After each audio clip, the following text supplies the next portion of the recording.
Hey, you guys. It's been a while, but you know how I am. I only come on here when I have something I need to say. This was very impromptu, literally in less than an hour. I was getting these downloads, and I'm like, someone needs to hear this. So here we are. This is a really good video for increasing your emotional maturity, especially for people who have been blindsided or felt like they've been blindsided or feel like they may be in a perpetual situation of constantly misreading people's true intentions. Get a pen and pad out, take some notes, be willing, to have some self-awareness right now. And let's increase our emotional maturity. I actually came up with 35 things, which is quite a bit when I say it out loud because I didn't want this to be too long. But I'm also able to breeze through these things because I get to the point, right? So I don't think it's going to take that long. And I don't want to break this video up. I just want to dump them all into here. All right. So with that being said, you guys, we're going to go ahead and jump into 35 reasons why you constantly misread people's true intentions. All right. Number one, you guys, thinking the best of someone. And understand that this is a form of projecting. Yeah. You're projecting goodness onto someone. Yeah. Number two, you guys, some people have a hard time seeing in others what they won't acknowledge about themselves. And this is a form of denial. And this is a case where you know these things, but you won't acknowledge them in the appropriate manner. So that's why I had to use the word denial. You know something, but you want to be in denial about it. So some people have a hard time seeing that.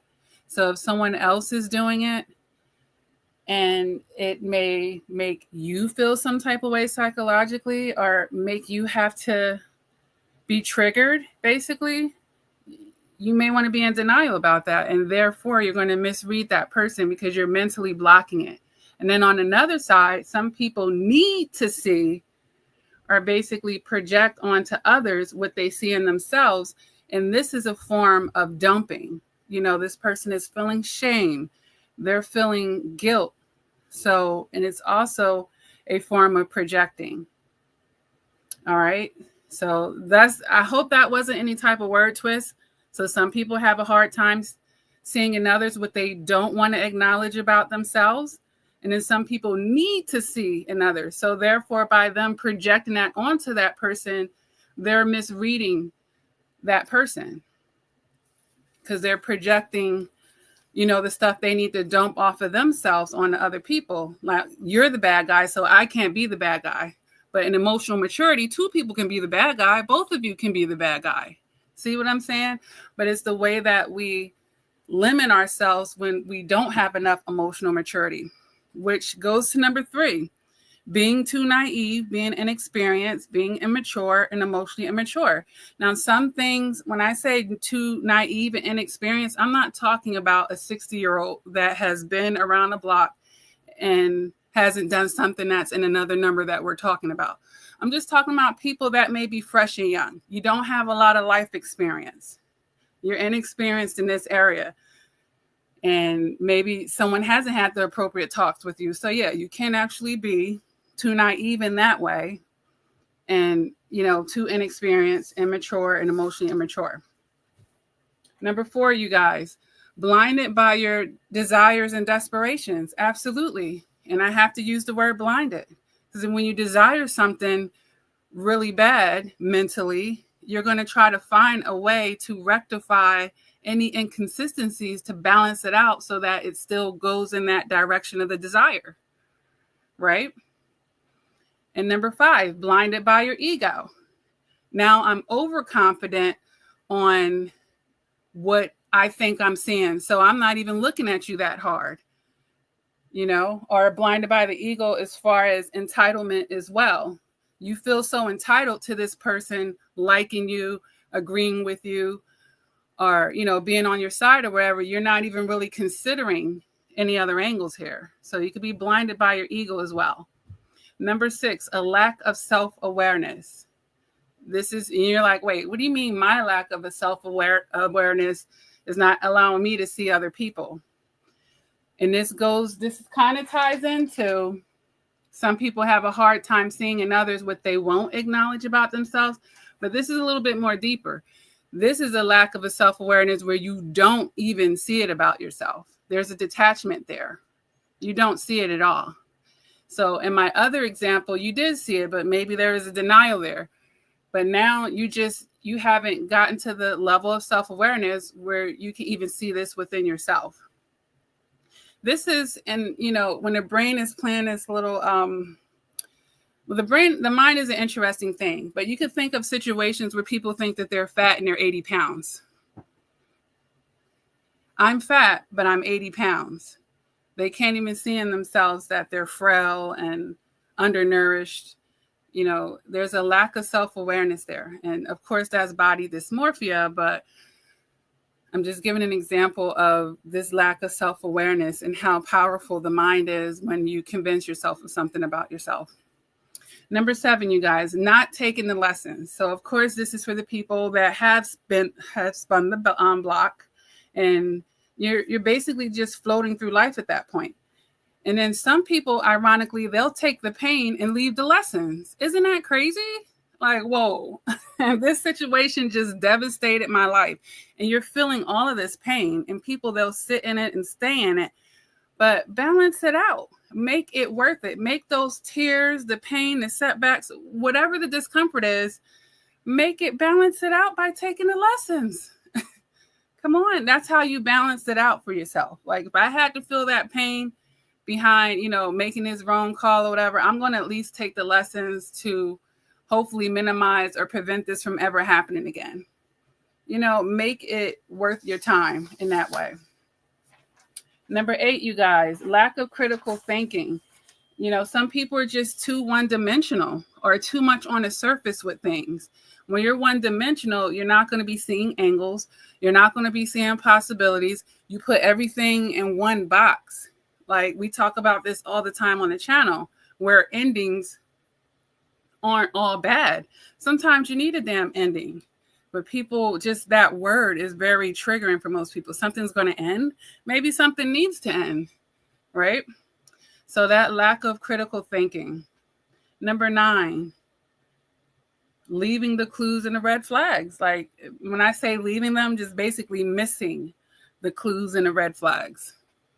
Little drops and nuggets, little crumbs of this and that you should have picked up if you were doing number 10, not being observant enough. We're talking about facial expressions, the tone of someone's voice, someone's body language, their gestures, their actual verbal communication. It could be even the way that they're breathing, the way that their eyes is, something called micro expressions. These are little emotional leaks that you can see when someone is faking a funk. They may have a second or two where you'll see that micro expression. And if you are a better observer of people, you'll be able to pick up on these things. All right. Number 11, you guys, not using time when permissible. If you're building a relationship with someone, you have time. So if you're not even giving yourself a time, which means you're jumping to the conclusion of putting this person in a good box too soon, or because this person is good on paper, that's good enough for you. Oh, well, they checked the boxes. They went to this school. They did that. They did this. You're too impressed too fast with somebody on paper. Like, hold on a minute. Somebody can do all the right actions for the wrong reasons, which is another one that we're going to talk about. But one good date, one good conversation, this should show you guys an emotional maturity and in human psychology, how amazing first impressions are. Like, I'm telling you, a first impression is major. And this just proves it right here with this one. How quickly people will come to a conclusion about someone just over one meet. All right. So don't be that person. Don't be that person. That's number 11. Number 12, not trusting your intuition. Okay. In psychology, we learn that your body picks up on danger faster than your mind does. So your intuition, your gut feelings, the uneasiness, your heart racing, the goosebumps or chill bumps, the vibe that you're feeling when you get near this person's energy, your body is going to be giving you these signals. And that's something that you have to pay attention to. All right. Number 13, you guys, you got to know what some of the tests are when you're trying to pick up on people's true intentions. Their reactions to stress can tell you a lot. When they have stress, when they have pressure, how they handle criticism. Because it's easy to be nice when you're not challenged. It's easy to be nice when everything is going your way. But you can really see a person's character, integrity, their emotional maturity, how their anger management is, their conflict resolution. All of these things are going to be tested out when you see them in a stressful situation, or they're under pressure, or they're being told no. Okay? I've said this time and time again on this channel, like a real relationship starts after the first argument. Like some people can't even make it past that. Because it's easy in the honeymoon phase. Everybody's on cloud 9. Everything's all perfect. But what happens when you get mad at me? What happens when you have to hear a no? What happens when something outside of your relationship is stressing you out and pressuring you? How will you then deal with our relationship? So, yeah, know what the tests really are. The tests aren't the honeymoon phase, okay? It's the stuff that comes after that. So don't be premature, like I said, on putting people in boxes too quickly. Number 14, you guys, how did they treat others? Okay, how did they treat others and how did they interact with others? How do they present in other areas of their life? So if all their other relationships are jacked and it's just perfect with you, they're backbiting everybody else, disloyal, cheating, stealing, doing all this stuff to everybody else, but they're good to you. In my experience, what people do to other people, especially when it comes to low morale, low character, integrity, they're eventually going to be doing it to you.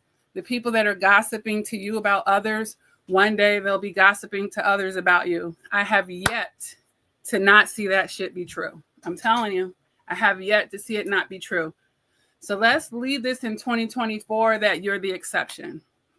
They left everybody else high and low, but they're going to be good to me. They haven't led their other relationships with integrity and character, but they're going to do it with me. That should be way too risky for you. All right. Let's leave that in 2024. Number 15, you guys, look past their actions. And I know that might sound confusing with people with lesser of emotional maturity, but bad people do good things for bad reasons. Okay. Bad people do good things for bad reasons. And this is where we get the term a wolf in sheep clothing, where someone's being overly generous. Bad people do good things for bad reasons. Okay.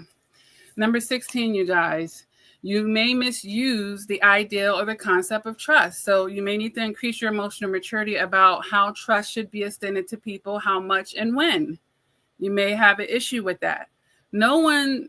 First of all, no human being should get 100% of your trust. And I know people be like, I trust this person with my life, 100% this and that. How? When people are imperfect. It's not even logical.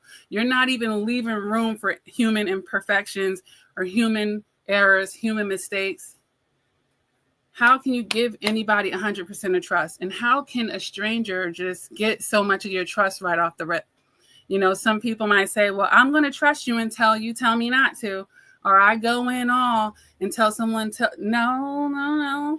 I come from the school of people have to earn your trust. Come on now. People have to earn your trust. Don't be one of those people. And that can be messing you up because you're giving people access too soon. And that's how you get burnt. That's how you overgive. And that's how you make yourself vulnerable. Point blank, period. Number 17, you guys.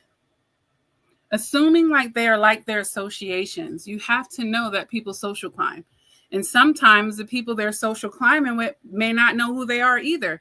And they say birds of a feather flock together, but sometimes there's a rotten egg in there or something. Meaning that if they're associated with a lot of good people, they will be flying under the radar of other people's reputations. And this is a really good tactic, actually, for someone who's trying to fly under the radar. They're trying to make sure they associate with the right people so that other people will see them in a certain light. And if you're judging them like, okay, well, they're good on paper, they're this person's friend, and da-da-da-da-da-da-da, they must be a good person, like you're giving them, more credit than they actually deserve based off of association. So be careful about that. Number 18, you guys, not being able to spot a liar. Or believing that everything someone says is the truth. People lie way more than you think. Okay, human beings lie. Number 19, you guys, feeling pressured to decide quickly. So sometimes we misread people's true intentions by feeling pressured to decide rather quickly in doing it. So if someone is love bombing you or rushing you, or you're having quick intimacy with someone, yeah, they're pressuring you to decide, or they're putting you on the spot. You don't have to, just because someone's pressuring you, of course, doesn't mean that you have to allow that to be the case. Yeah, they tried to pressure me, but I set the pace. I slowed it down. So, you're not going to be able to read people's true intentions if other people are rushing you to decide. If you don't feel like you've gotten to the point where you can decide yet, it's okay to say, oh, okay, well, I see that you're there. I'm not quite there yet. It's okay. It's okay. All right. Number 20.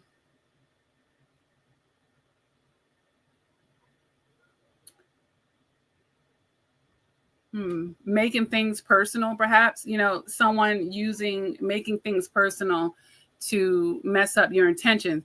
Because with some people, when it comes to business, they can see everything a mile away. And then it comes to their personal life, it's in shambles. Like they read people in business life really good. And then when it comes to the matters of the heart, yeah. So, if that's your case, that means that you're leaning with your emotions versus your logic. And that's actually something else on the list. But yeah, understanding that you may have a hard time reading people's true intentions. And this is your self-awareness when it comes to personal relationships, because it's too much you're feeling, you're leading with your emotions. Okay. Next one, you guys, when they use suggestive words with you or inclusive lingo like us and we, that could throw somebody off. It makes you feel like, it's a part of a team. And when you're thinking you're a part of a team, you're going to be more positive minded about that interaction because it's so inclusive. And it almost makes this integration go on right now. Because now I'm a part of you, you're a part of me. It's us and it's we. So yeah. And that makes you not want to see things a certain way. Because if we're doing this, if it's us, most people don't want to see themselves in a negative light. So you're automatically going to be more positive minded. It may be hard for you to see other people's intentions when they're mirroring you. So it's another strategy like, I'm like you and we're the same.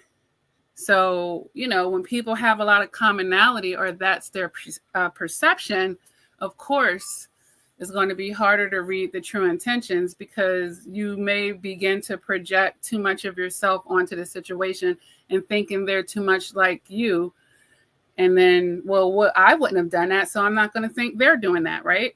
So mirroring is definitely a manipulation tactic and at that point. The next one is definitely creating dependency. That's when someone is giving you a helping hand. They're over helping and oversharing with you. So no one wants to see someone that they depend on in a negative light. No one wants to see someone that's so helpful to them in a negative light. Now, this is interesting as far as how we be misreading people's true intentions. When someone's being vague with you or non-committal or undersharing. So we talk a lot about oversharing, but this person might actually undershare with you. And, it's kind of like someone said a whole bunch, but they didn't say nothing. That stuff happens. Or framing conversations, and that's a part of the using the us and the we. That's framing conversations as well. But yeah, it may be hard to get to someone's true intentions if they're being vague with you and non-committal and undersharing. But is it? Is it really? Because they're being vague with you, non-committal and undersharing. So this person is non-committal, undersharing. They may be, emotionally unavailable. Being vague, this person is being secretive. So there's still, when you look at these things, don't let it cause confusion. Just think of what those details describe. So instead of trying to get to what's missing, like they're being vague, they won't tell me this. Okay, what does a person being vague indicate to me? Instead of focusing on getting them to talk, focus on they're being vague, and putting that in its proper category. If you start doing stuff like that, this person is not committing. Okay, this person is non-committal. They're undersharing. Either they don't trust me, they're not really trying to bond with me. They're not really trying to build the intimacy. They're not really trying to let me get to know them. Or they're moving at a slower pace. There's something there. So rather than trying to get them to share, because we don't want to force people to do anything. None of your relationships with other adults should be about forcing them to do anything. It should be about seeing how the person conducts themselves and figuring out if that works for you or not. And taking what they're showing you, the obvious blatant things, and putting that in its appropriate category. Not trying to go against the current and make them into something that they're not, or push them into a space with you where they're not being. Because then you're not even going to get the facts. I need you to be authentic. If their authenticity is lying and playing games and all this other stuff, yeah, that's what you want to know. You don't need them to pretend like they're the opposite. Okay? And that's how people get blindsided a lot of times. Number 24, they might deflect suspicions. So you have to be able to know when someone is deflecting your suspicions. All right? Number 25, creating favorable perceptions in public while discouraging you from seeking support elsewhere. So narcissists might do stuff like this, while creating this favorable perception in the public, it makes other people see them in a good light with you. So even if you do have these suspicions and maybe you confide in one of these people that see them in public, they're going to go off of their perspective. And you have to understand that when you go to other people to tell them certain things about your situation. And hi, Cherry 48196. I did see your comment there a few moments ago. Welcome to the live chat. One of my day ones, of course. But yeah, be careful about that. And understand that you're dealing with this person in a way that perhaps these other people haven't. So you have to learn how to lean on yourself. I know in my 20s, I was one of those people who needed to always get other people's opinions on situations in my personal life, with people that they weren't dealing with on the level that I'm dealing with. So, yeah, be careful about that, because you're the one, the answer is within you. That's what you need to learn to understand. It's truly inside of you, and you need to learn how to tap into that. Hello. Yeah, hold on a sec. And I don't even want to say this out loud, Cherry 48196, but the twins are quiet. And I'm so excited that they're letting me do this live chat, because I had a talk with them before I came on here. I'm like, I need a quiet house. I'm trying to go live. Because they didn't have no terrible twos, but they're about to turn 8 next month. And they're children. They're loud. They like to play. They run through the house all day. Like, they're full of energy and life. And it's a beautiful thing until I need to go live. And I need them to settle down for a sec. All right. Number 26, you guys. Someone could play off of your insecurities, your traumas, your shadow side, your idealizations. So if they know that you are desperate for romance and this and that, this is how the romance scammers, they are playing off of your idealizations, and they are willing to wear that mask for you. And it helps you psychologically It feeds your shadow side, right? And when you're not doing the work or looking to get out of that, you're going to miss out on people's true intentions. I know. Sherry says they are growing fast. They are. And tall too. They're tall like their mommy. They're going to be tall like their mommy. And they're cute. I'm going to have to post a picture of them on the support group, the Facebook support group, for those of you who follow. Or, you know, I could actually, no, I don't know if I'm going to do it on YouTube. I'm so private anymore, you guys. Like, I've always been somewhat private, but it's just a lot more as I get older. And I am not old, by the way. Number 27, you guys. They might be distracting you by dangling a carrot. So it's hard to see someone's true intentions when you're distracted elsewhere. You know, that's when someone's doing something with the left hand, but they got you focused on the right hand type of thing. You know, don't let people distract you in that way. You know, like someone could distract you with sex, you know. Meanwhile, they're doing this and that. And every time you try to bring it up, they get affectionate with you. They're trying to make out with you, right? Yes, girl. Cherry 48196 said, I don't blame you. Girl. I've been doing this business for what?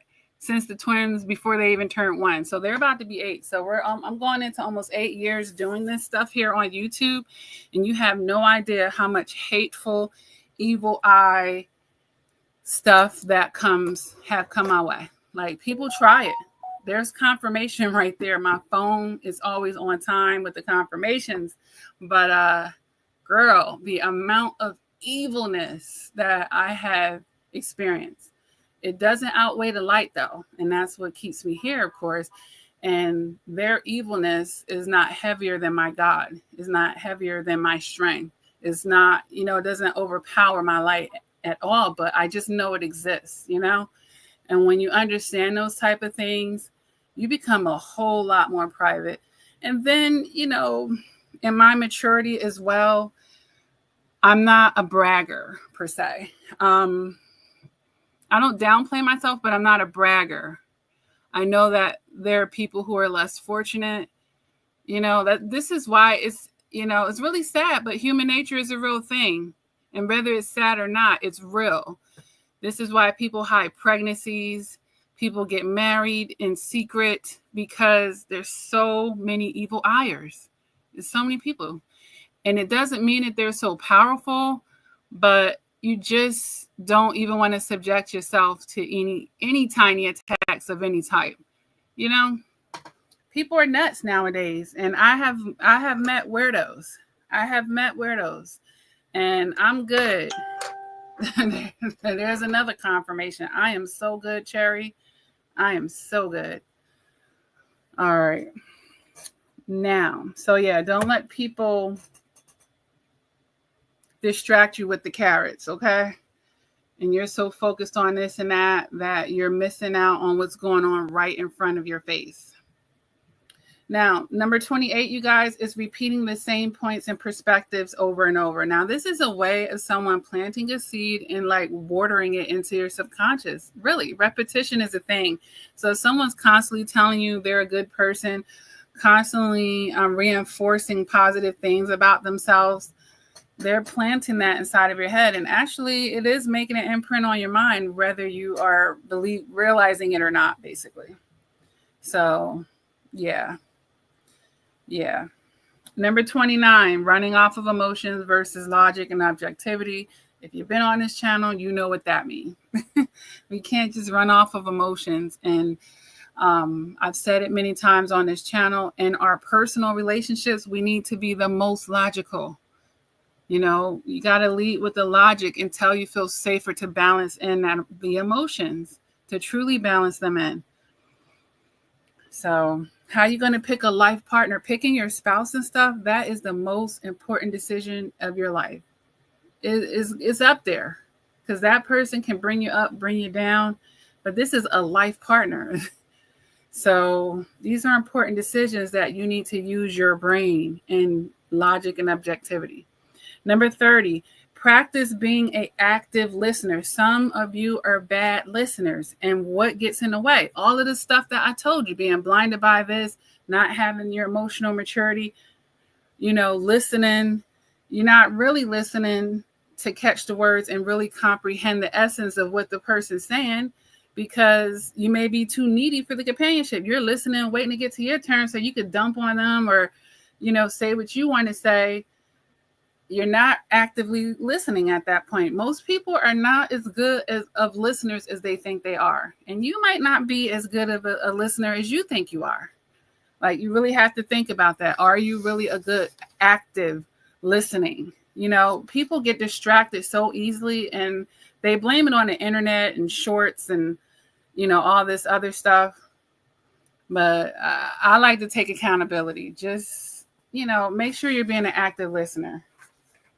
Be an active listener. Like, really listen to what somebody is telling you. Be happy when someone is talking, because the more that they talk, the more they're giving you. Don't dominate conversations. Don't cut people off. Let them talk. Shut up and let them tell you. Even if they're telling you lies, you're going to be able to figure it out at some point, because one day they may come back to it or whatever. And there'll be some inconsistencies there that you can connect the dots to because you were an active listener on another day. Something's going to happen where you're going to be able to pick these things up. All right. Number 31, assessing someone's actual consistency. All right. How they're showing up for you.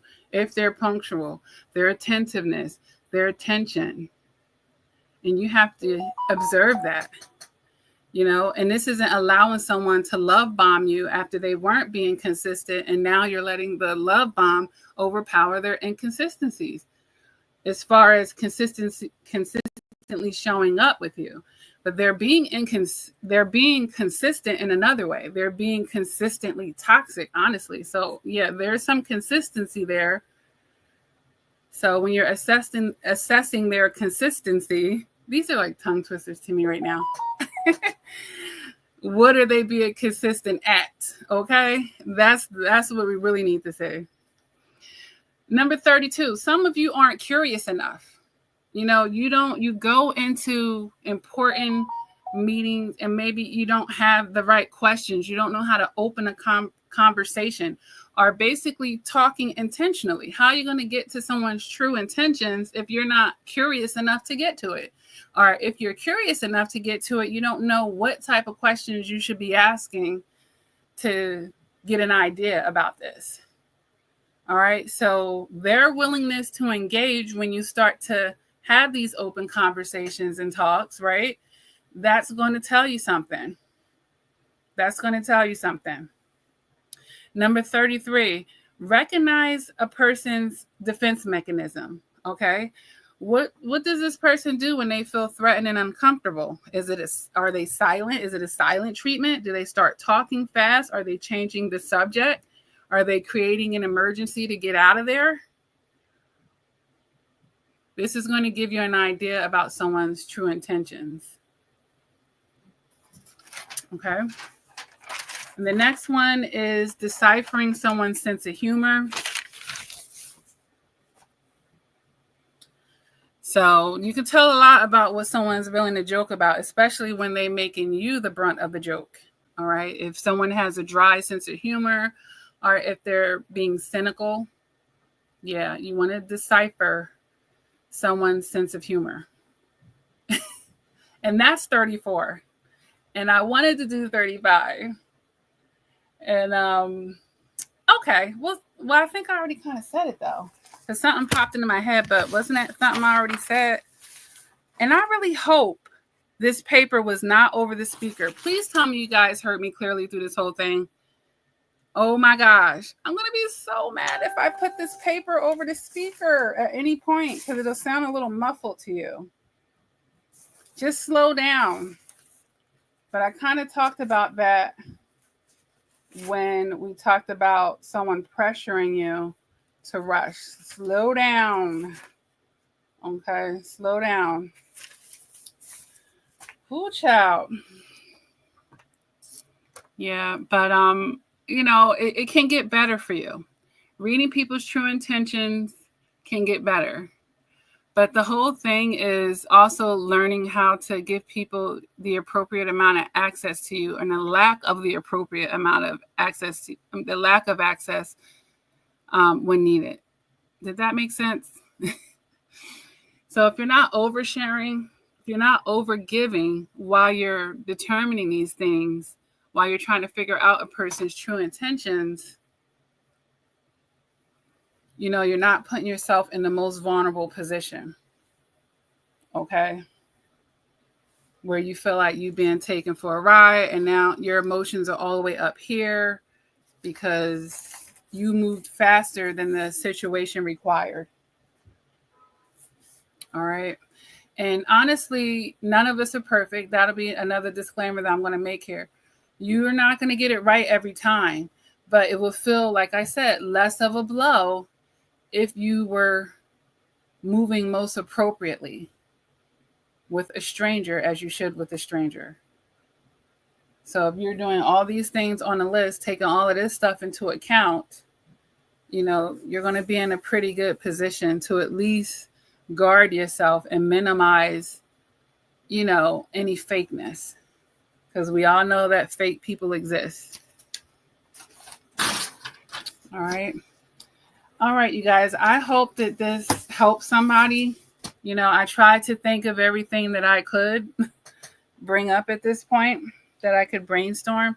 I have so many other projects going on, and it's stuff to actually help you guys. I'm doing quite a few personal help books, self-help books. Once they're completed, I'll be letting you guys know. I'm really happy about that. And some other projects that I have going on as well. So the creativity is definitely flowing. But yeah, this is a home base for me, coming here on the channel and keeping in touch with you guys. Like I say, live chats are a great time to reach out to me to ask a question. If you don't mind me answering it in front of everyone else, go ahead and put that in the chat while we're still here. My email address is down on the left corner if you'd like to email me. If you're a little bit more bashful, I'm willing to, do it that way as well. This channel is a way that I give back. Emotional maturity is a wonderful thing, and I really am a psychology junkie. But, I know how vital this information is and how hurtful and dangerous it is when you don't have it. This isn't something that, the schools are teaching. Like schools and stuff, they just teach you how to work in society. That's the goal of school. They teach you how to work in society. But all these other things, teaching you how to truly be abundant, teaching you how to really be safe emotionally and psychologically from other human beings, because they're not all good. They're not all good. And some of them, they come looking like your fantasy. They come smiling in your face. They come pretending to be a friend. They don't come looking like a real devil. No. So you have to be able to decipher these things. And that's why live chats like this are very helpful. Share it with people that need to see it. Everyone needs to talk about these types of things. We need to get better in it, because although there's a lot of beautiful people, there's a lot of toxic, manipulative people as well.